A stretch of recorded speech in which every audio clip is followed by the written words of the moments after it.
নবীদের জীবন নিয়ে অনেক উপন্যাস, অনেক সিনেমা তৈরি হয়েছে।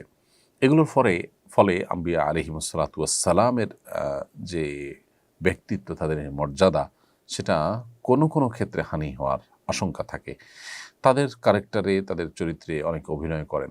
নবী সাল্লাল্লাহু আলাইহি সাল্লাম বা আম্বিয়া আলাইহিসসালাতু ওয়াসসালাম যে পূত পবিত্র, কোনো মানুষ যখন তার চরিত্রে অভিনয় করে, এই একই মানুষ আবার হয়তো কোনো পাপাচার লিপ্ত হবে এবং তার নেগেটিভ অনেক দিক থাকবে। তখন আসলে নবীদের সম্পর্কে আ মানুষের নেগেটিভ ধারণা তৈরি না হলেও নবীদের প্রতি অসম্মান হয় কিছুটা। এছাড়া এ সমস্ত সিনেমাতে নারী পুরুষের সংমিশ্রণ এবং সিনেমার যে চরিত্র, সেটা পরিপূর্ণভাবে ফোটাতে গিয়ে সেখানে নানান হারাম বিষয় চলে আসে। তো সেই কারণে এ ধরনের বিষয় থেকে আমাদের যথাসম্ভব বিরত থাকা উচিত, বর্জন করা উচিত। এবং এগুলাতে সন্দেহাতীতভাবে বেশ কিছু উপকারিতা আছে। এই সমস্ত স্টোরি থেকে মানুষ ভালো কিছু জানে, খারাপ জিনিসের পরিবর্তে হয়তো এগুলো কেউ দেখে। কিন্তু এর ক্ষতিকর দিকটাও দিনের আলো মতো পরিষ্কার।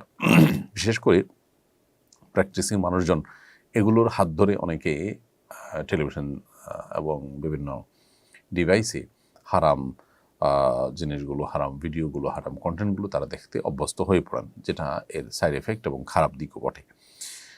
আবার পাশাপাশি এখানে সিনেমার প্রয়োজনে নানা চটকদার গল্প সেখানে বাড়িয়ে লিখতে হয়, কমিয়ে লিখতে হয়, যেগুলা নবী রাসূলদের সম্পর্কে মিথ্যাচারে শামিল হয় কোনো ক্ষেত্রে।